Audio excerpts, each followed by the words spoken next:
Critical scholars think that the most important, the strongest evidence for the resurrection of Jesus is that in all four Gospels, and the four Gospels on this point come from different sources, and those sources all report unanimously that women were the first witnesses to the empty tomb. Now, why is that significant? Because in the ancient world, contrary to popular opinion, women could testify in a court of law in the first century, but there was an inverse relation between how important the issue was and whether you could use a woman.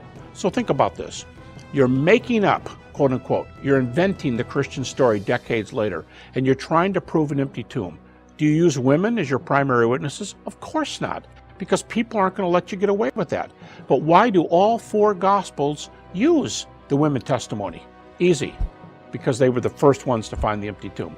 And hence, that is probably the strongest evidence for the empty tomb. It's the witnesses they chose because they were truly witnesses. But I think this other reason is equally strong, and that's what I call the Jerusalem factor. It goes like this. If Jesus had been buried in Rome, and you're preaching in Jerusalem, and you say, he's buried in Rome, go see the tomb, he's not there. Are you going to get on a ship and go to Rome? I don't think so. But the early preaching started in Jerusalem, the very city where he died and was buried, the very city where he was raised and appeared.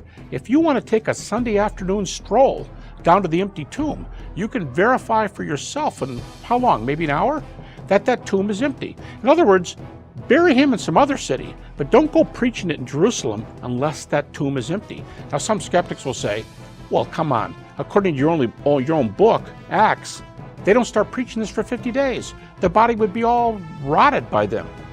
First of all, bodies don't rot in 50 days. Secondly, there would be nail marks in the wrists and in the feet and a spear wound. That's not going to go away in 50 days. But here's the most important reason. Christians didn't teach there's a body in the tomb, but we can't tell who it is. They said there's no body in the tomb. It's empty. If you found any body in the tomb, you'd be right and Christians would be wrong. You can only make that claim in the city and time when it happened if there's no body in the tomb. So women in Jerusalem are tough, but think about a couple others. Critics often say that if we have more than one independent source in the ancient world for something, then we have a good chance of it being true.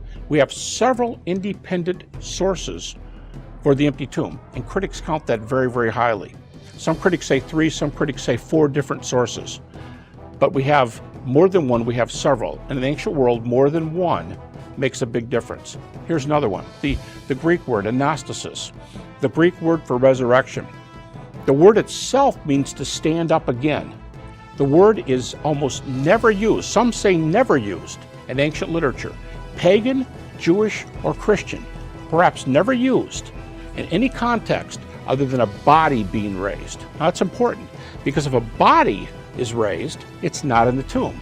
And so again, the tomb is empty. So these are just some of the reasons that critics today take the tomb very seriously. And critical scholars, more critical scholars than not, believe the tomb was empty because of facts just like these.